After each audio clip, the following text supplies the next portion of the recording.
ക്ഷണിക്കുകയും ചെയ്തു. അടുത്ത ചോദ്യം സഹോദരിമാരുടെ ഭാഗത്തു നിന്നാണ്. സഹോദരൻ സാക്കിർ നായിക്, അസ്സലാമു അലൈക്കും. ഞാൻ നമിത. ഞാനൊരു അധ്യാപികയാണ്.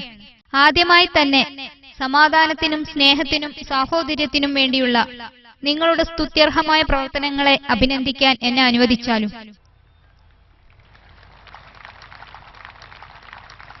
സഹോദരൻ ഡോക്ടർ സാക്കിർ നായിക്, എനിക്ക് ചോദിക്കാനുള്ളത്, ഖുർആനാണ് ദൈവിക വചനമെങ്കിൽ, ഇസ്ലാമാണ് ജീവിതത്തിനുള്ള യഥാർത്ഥ പാതയെങ്കിൽ, അത് സ്വീകരിക്കാനും മനസ്സിലാക്കാനും ജനങ്ങൾ ദീർഘമായ സമയമെടുക്കുന്നത് എന്തുകൊണ്ടാണ്? വളരെ നല്ല ചോദ്യമാണ് സഹോദരിയുടേത്. ഇസ്ലാം സത്യമതമാണെങ്കിൽ അത് സ്വീകരിക്കാൻ ആളുകൾ ദീർഘകാലമെടുക്കുന്നത് എന്തുകൊണ്ട്? സഹോദരി, നേർവഴി പിന്തുടരുക എന്നത് എല്ലായ്പ്പോഴും എളുപ്പമാകണമെന്നില്ല. കാഴ്ചപ്പാടുകളിൽ വ്യത്യാസങ്ങളുണ്ടാകും. ഓരോ വ്യക്തികളുടെയും കാഴ്ചപ്പാടുകൾ വ്യത്യസ്തമാകും. ഉദാഹരണത്തിന്, ചിലപ്പോൾ ഒരു വ്യക്തിക്ക് ഇസ്ലാം സ്വീകരിക്കാൻ തടസ്സം മദ്യമാകും. അയാൾ ഒരു മദ്യപാനിയാകും. ഇസ്ലാം സ്വീകരിച്ചാൽ മദ്യം ഉപേക്ഷിക്കേണ്ടി വരും. സ്ത്രീകളുമായി പ്രേമസല്ലാപം നടത്തുന്നത് നിർത്തേണ്ടി വരും. അത് അയാളെ ഇസ്ലാം സ്വീകരിക്കുന്നതിൽ നിന്നും തടയും. അതിനാൽ അയാൾ ചിന്തിക്കുക, ശരി, ഇസ്ലാം നല്ലതാണ്, പക്ഷേ എനിക്ക് മദ്യപാനം നിർത്താൻ സാധ്യമല്ല. സ്ത്രീകളുമായി സല്ലപിക്കുന്നത് അവസാനിപ്പിക്കാൻ കഴിയില്ല. പന്നിമാംസം ഭുജിക്കുന്നത് അവസാനിപ്പിക്കാൻ സാധ്യമല്ല.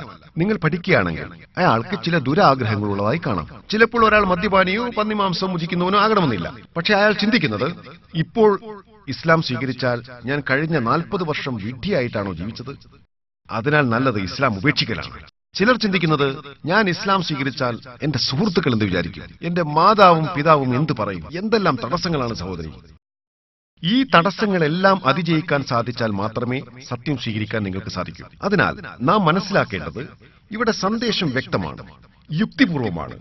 അവരുടെ ബാഗേജിൽ മറ്റു ചില കാര്യങ്ങളുണ്ട്. അതിനാൽ ഒരു വ്യക്തിക്ക് ഉറച്ച വിശ്വാസമുണ്ടാകണം.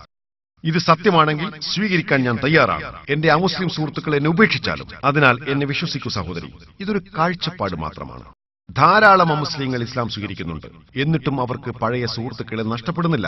ചില ആളുകൾ എന്നോട് പറയാറുണ്ട്, ഓ സാക്കിർ, അമുസ്ലിങ്ങളോട് ഇസ്ലാമിനെ കുറിച്ച് സംസാരിക്കരുത്, അവർ സൗഹൃദം ഉപേക്ഷിക്കും. എനിക്ക് ധാരാളം അമുസ്ലിം സുഹൃത്തുക്കളുണ്ട്. അവരെന്നെ ആദരിക്കുന്നു. നിങ്ങൾ എന്നെ അഭിനന്ദിച്ചു. നിങ്ങളൊരു അമുസ്ലിമാണ്. അതിനാൽ എന്റെ ജോലി സത്യം സമർപ്പിക്കലാണ്.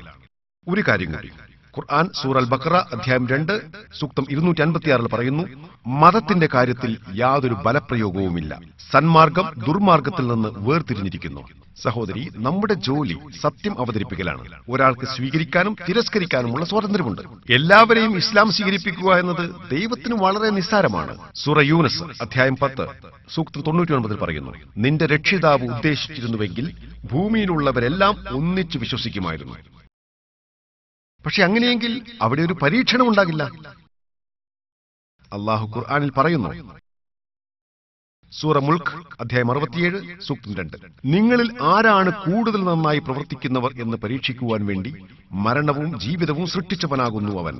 അതിനാൽ സഹോദരി, ഈ ജീവിതം മരണാനന്തര ജീവിതത്തിലേക്കുള്ള പരീക്ഷണമാകുന്നു. നിങ്ങൾ മനസ്സിലാക്കുന്ന എല്ലാ യാഥാർത്ഥ്യങ്ങളും ഒരുപക്ഷെ നിങ്ങൾക്ക് പിന്തുടരാൻ സാധിക്കണമെന്നില്ല. ചിലപ്പോൾ 80% മാത്രം അല്ലെങ്കിൽ 50% മാത്രമായിരിക്കും പിന്തുടരുക. വളരെ കുറച്ചാളുകൾ മാത്രമേ 100% പിന്തുടരുന്നുള്ളൂ. മുസ്ലിങ്ങളിൽ പോലും ചിലർ 100% പിന്തുടരുന്നില്ല.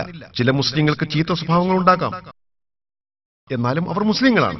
അതിനാൽ മനസ്സിലാക്കേണ്ട പ്രധാനപ്പെട്ട കാര്യം സഹോദരി, ദൈവത്തിന്റെ ഏകത്വം, അന്ത്യപ്രവാചകനിൽ വിശ്വസിക്കുക, മരണാനന്തര ജീവിതത്തിലും വിശ്വസിക്കുക. ഈ 3 കാര്യങ്ങളാണ് വളരെ പ്രധാനപ്പെട്ടത് സഹോദരി. ഇതേ കാര്യം തന്നെ ഞാൻ നിങ്ങളോടും പറയുകയാണ് സഹോദരി. നിങ്ങൾ എന്നോട് ഒരു ചോദ്യം ചോദിച്ചു, അതേ ചോദ്യം ഞാൻ തിരിച്ചു ചോദിക്കുകയാണ്. സത്യം സ്വീകരിക്കാൻ നിങ്ങൾ എന്തിന് ദീർഘസമയമെടുക്കുന്നു സഹോദരി? ഡോക്ടർ സാക്കിർ നായിക്, ഞാൻ നിങ്ങളോടൊരു കാര്യം പറയാൻ ആഗ്രഹിക്കുകയാണ്. നിങ്ങളുടെ അനുഗ്രഹത്താൽ ഞാൻ ഇസ്ലാം സ്വീകരിക്കുകയാണ്. ഞാൻ സാക്ഷ്യവചനം പറയുകയാണ്, ലാ ഇലാഹ ഇല്ലല്ലാഹ് മുഹമ്മദുർ റസൂലുള്ളാഹ്. മാഷാ അല്ലാഹ് സിസ്റ്റർ, അള്ളാഹു നിങ്ങളെ അനുഗ്രഹിക്കട്ടെ. അള്ളാഹു നിങ്ങളെ സ്വർഗ്ഗത്തിൽ പ്രവേശിപ്പിക്കട്ടെ. സഹോദരിയെ സ്വാഗതം ചെയ്യുന്നു.